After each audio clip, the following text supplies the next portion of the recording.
Welcome to the deep dive. Our mission really is to take your source material, dig down, and pull out those gold nuggets of knowledge, the insights that make you feel truly informed. Exactly. We're here to help you sift through it all, spot those, surprising connections, and hopefully land on some aha moments. And for this deep dive, we've got some really fascinating, quite unique source material. It's excerpts from the novel The Dust of 100 Dogs by A.S. King. Yeah, and this isn't your typical report or study. No, it's fiction, Hmm. but it's incredibly rich fiction, weaving together history, different viewpoints, and even insights from dog behavior, surprisingly enough. It really uses story to explore some big ideas: identity, trauma, resilience. Things that, stick with you. So our mission is to unpack all that. We want to understand the main characters' journeys, look at the book's unusual structure, and see what we can learn about, well, breaking free from the past, using the details you've given us. Right. So where should we start digging? Maybe with saffron. Good idea. Let's unpack Saffron first. The source's painter is, a teenager in Hollow Ford, Pennsylvania.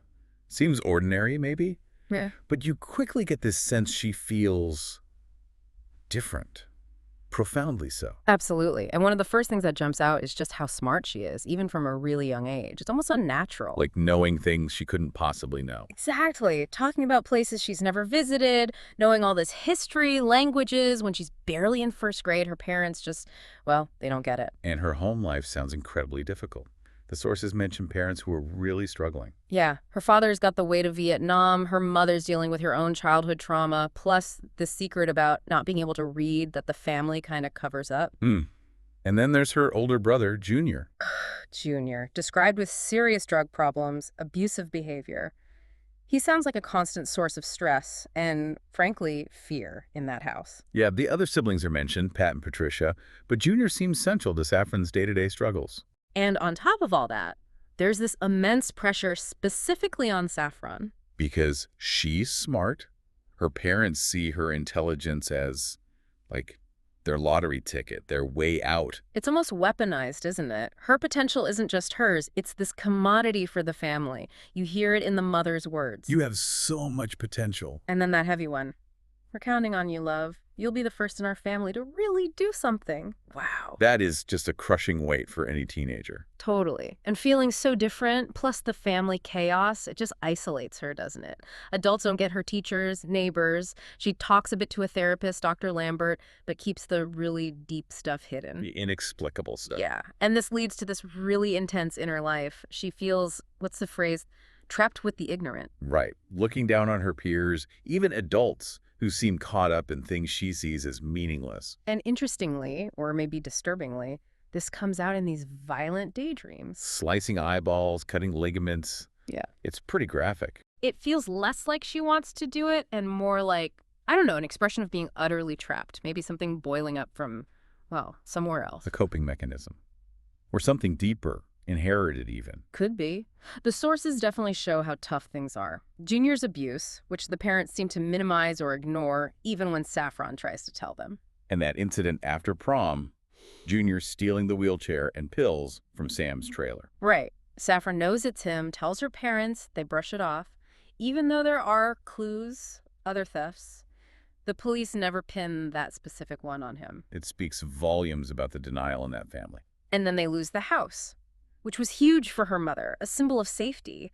They end up in a trailer park, which Saffron just sees as decay. Yet somehow she still tries to be a normal teenager. Yeah, she does the quiz bowl thing, goes to games, dances. That prom night with Sam, though, it really highlights the struggle. Oh, yeah. His possessiveness, grabbing her arm, the unwanted touching. It just shows how alienating those normal teenage rituals feel to her.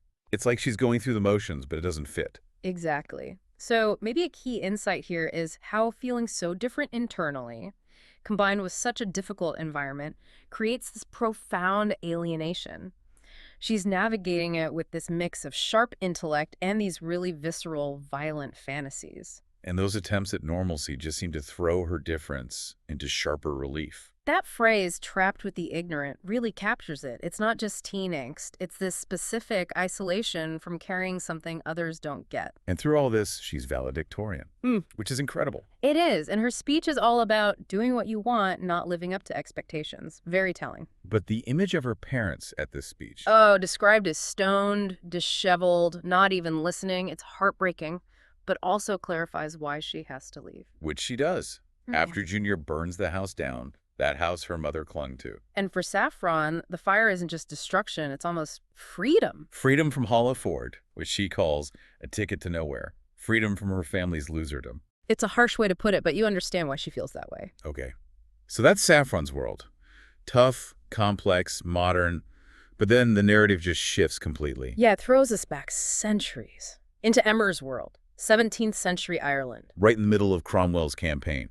Brutal stuff. We land in this valley, meet Emer's family. There's talk of her Uncle Willie drowning, her mother Mary's past, her father's pride, her brother Padraig, a whole different life. And then the news arrives. Cromwell's army. Massacres in Drogheda, Wexford. Pure destruction. And the valley decides to fight back against insane odds. This is our valley, and we'll have it that way.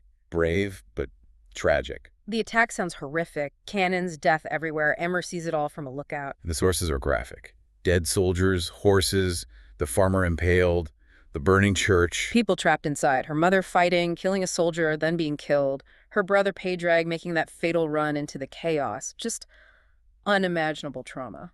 And Emer survives by hiding in this secret tunnel, a dried well, with Padraig. And it's down there, in the dark, that she has this awful realization about her brother. He hadn't kept watch like he promised. Exactly. And in that moment of betrayal and grief, she makes these vows. Never trust Padraig again. And someday, stitch the finest cape. It's powerful. So an insight here. Trauma isn't just events, it reshapes you instantly. It forces these survival vows, and then she goes mute. For 3 years, it's not just shock. It's a deep psychological defense, a wall against it all. After the massacre, her aunt and uncle take her away to Connect, to an encampment. And life there is just grim. Starvation, disease, people dying all around. She's described as getting skeletal skin and bones. And it's there, in her silence, she meets Shawnee Carroll. Another mute child. There's this instant connection, a shared understanding maybe, but she overhears her aunt and uncle. They think Shawnee's dumb, have other plans for her, manipulative plans. And then something really interesting happens. This vision, or internal dialogue, with her dead mother. Right. It's not just memory. Her mother kind of pushes her, tells her to talk to Shawnee, to start stitching again, reminds her of this old story, Cuchulainn and the Six Gifts, about inner power. Her mother seems disappointed in her silence. Is that what breaks it? It seems to be the catalyst. It also confirms for Emer and for us that her mother really is dead. She finds her voice, talks to Shawnee, and then confronts her aunt and uncle. You're the reason I stopped talking. And then she runs. Amazing. So another insight. Finding your voice sometimes means confronting the source of the silence, even if it takes something like a vision to push you there. She ends up at the docks in Drogheda, trying to get to France. But gets tricked, like so many Irish at the time, shipped off to Barbados, sold into the slave trade. Just layer upon layer of trauma. But then she transforms. Incredibly. Becomes Captain Emer, a pirate, commanding the Emerald in the Caribbean. Fierce, feared.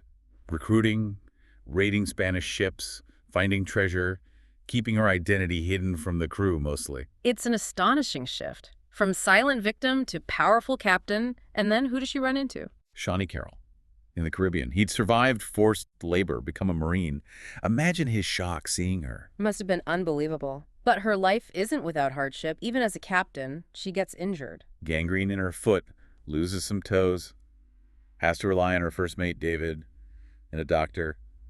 Feels like a liability, a menace. Which leads to this plan to go back to Ireland. But they're chased. And they escape, just her and Shawnee, in a rowboat, leaving the ship, the treasure, behind with David. Yeah. Another shedding of a life. Yeah, survival again. So we have these two incredibly intense lives, Saffron's and Emer's, separated by centuries. How do they actually connect in this story? Well, the sources show it mainly through Saffron's experience. She talks about having this 300-year-old brain. Right, that explains her knowledge. And maybe those violent thoughts. Exactly. They seem to echo Emer's experience, Emer's urges from her violent life as a pirate and survivor. It's like Emer's past is imprinted on Saffron. So it's more than just flashbacks, it's like a bleed through. Kind of. Saffron's senior paper is even about King Philip's emerald, tying directly to Emer's pirate treasure. She even wants Emer to show up sometimes, to give her strength. Huh. So the sources are really asking, how much of us is shaped by things beyond our own lifetime? History, stories, maybe something more. Yeah, it's a fascinating question. And then the narrative brings in another character in the Caribbean timeline, but connected to Saffron's present, Fred Livingston. Oh, Fred. Wealthy, yes, but deeply unpleasant, abusive. Towards his Doberman, Rusty, towards his caretaker, Winston. And he seems tormented himself by these inner critical voices. He sees Saffron near his house and gets fixated. Right, and Saffron is there looking for Emer's treasure, using Emer's remembered landmarks, near Fred's weird glass house. And she meets Rusty, the Doberman. There's this strange connection there. Didn't she mention feeling like she lived as a Doberman in one of those dog facts? She did. That's an interesting link. Then she meets Fred. And she finds the treasure. This bag of capes, embroidered, gems. With Rusty's help, the dog shows her the spot. Amazing. But then, confrontation. Fred's there at the hole, then Winston arrives with the dog, and Saffron feels it again. Emer's urge to kill Fred. Yes. And this feels really key, she doesn't act on it. She pulls back. Why? She sees Fred as pathetic, but more than that, she thinks this time is different. She recognizes the urge, the echo of Emer, but makes her own choice in the present. She takes the treasure and leaves him. That's a huge moment of agency for her, choosing her own path despite the historical weight. Exactly. Now, intertwined with all this human drama are those dog facts you mentioned. Right, these little sections scattered throughout. What's their role? They're not just random trivia, they act like a parallel commentary on behavior, instinct, training, the human-animal bond, or lack thereof. It's another lens on the human stories. Okay, give me an example. Like dog fact #1. Anxious to please. It talks about how dogs can be conditioned by too much praise or scolding, making them overly dependent. Ah, so that connects directly to Saffron trying to please her parents, being their genius. Precisely. It shows how external conditioning shapes behavior, dog or human, driven by that need for approval. What about dog fact #2? Never lie in your master's bed. That one's about independence, having your own space, your own self. Which mirrors both Saffron and Emer seeking independence. Totally. Emer breaking free from her abusive aunt and uncle, becoming Captain Emer, claiming her own space on the sea. Saffron desperately wanting out of Hollow Ford, away from her family's suffocating expectations. Okay, I see the parallels. What about the darker ones, like dog fact #6 bad habits? That one about the pit bull breeder, the master. Yeah, that's a tough one. It asks if dogs are born bad. It really digs into nature versus nurture, using this grim story of an abusive breeder. So the insight there is about how environment and abuse can create violence. Seems like it. It makes you think about human cruelty, too. The trauma Emer endured, maybe even Junior's behavior. Is it inherent or conditioned by a brutal environment? Like the dog with the abusive master. Heavy stuff. And dog fact #7. The pack is the safest place. That one contrasts wild packs, which have order, with domesticated dogs forming dangerous packs. And it mentions humans always wanting to conquer.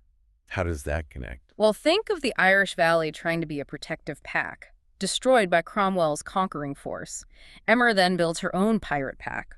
Saffron, meanwhile, rejects the high school pack and her dysfunctional family pack. So packs can be safe, but also dangerous. Yeah. And human ambition messes things up. Something like that. It's complex. Packs offer order, but they can turn bad, and human conquest disrupts things. And the overall message from these dog facts seems to be What? a critique of humans? Kind of. They suggest humans have forgotten basic happiness, focused on conquering and buying stuff, while dogs just want food, water, walks. The basics. A simpler, maybe more honest existence. Perhaps. It's definitely a critique of, modern worries versus fundamental needs. So putting it all together, Saffron's link to Emer, the impact of trauma, the drive for independence, and this commentary from the dog facts about conditioning and instinct. It's all woven together to explore what shapes us. Yeah, it's a really deep look at identity. Where does it come from? How much is history? How much is environment? How much is something else entirely? Okay, let's get back to Saffron's ending. The house fire, set by Junior. That's the final push. Right. And instead of devastation, she feels released. Liberated from that wretched life, her family's loserdom. The fire is her escape route. And the story ends with her at the airport, waiting for her flight, realizing she doesn't really have a home waiting for her anywhere. She's stepping into the unknown, voluntarily, But then she sees him, a young man across the way, and he makes that gesture. the two-finger gesture, the one Shawnee Carroll used centuries ago. Saffron recognizes it. Whoa. So a direct link, an echo, a reincarnation even. The text leaves it open, but the connection is undeniable, and it makes her change her plans. She gives up her seat, decides to take the next flight, wherever it's going. Exactly. She leaves her future completely open, undefined. Wow. So from feeling trapped by expectation and trauma, she finds this moment of pure, active independence. Choosing uncertainty, influenced by the past, but not dictated by it. It's a powerful resolution to her arc, integrating all these pieces, Emer, the trauma, the desire for freedom. Well, that was our deep dive into the really complex, layered world of The Dust of 100 Dogs. Thank you for bringing this source material to us. It definitely pushed us to look for insights in some unexpected corners. Hopefully we managed to pull out some of those gold nuggets for you. Gave you some new connections, maybe a different way to think about it all. It's certainly a story that makes you ponder those big themes: history, who we are, how we bounce back, and how the past, even lives not our own, might ripple into our present. So as you think about this deep dive, here's that final provocative thought we like to leave you with. If you were to, metaphorically dig down under the surface of your own story, what surprising treasure might you find? Yeah, like a hidden piece of family history, maybe an inherited trait you never thought about, or even some forgotten instinct. And maybe thinking about pack behavior, like in those dog facts, could that offer a different perspective on your own choices, your own path? Something to chew on. Until next time.